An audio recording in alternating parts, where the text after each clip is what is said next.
Israel থামলে আমরাও থামব। ইরান পাল্টাপাল্টি হামলায় মধ্যপ্রাচ্য জুড়ে চরম উত্তেজনা বিরাজ করছে।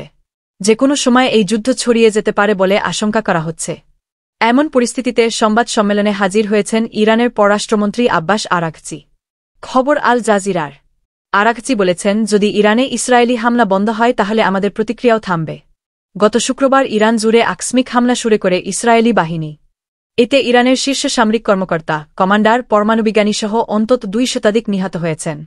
ওই দিনের পর প্রথমবারের মতো প্রকাশ্যে এলেন ইরানি পররাষ্ট্রমন্ত্রী।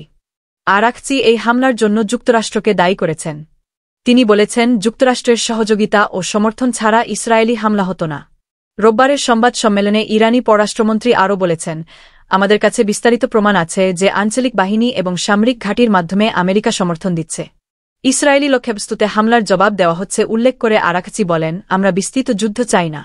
এদিকে বিবিসির লাইভ প্রতিবেদনে বলা হয়েছে, ইসরায়েলে চালানো ইরানের সর্বশেষ হামলায় নিহতের সংখ্যা 8 জনে পৌঁছেছে।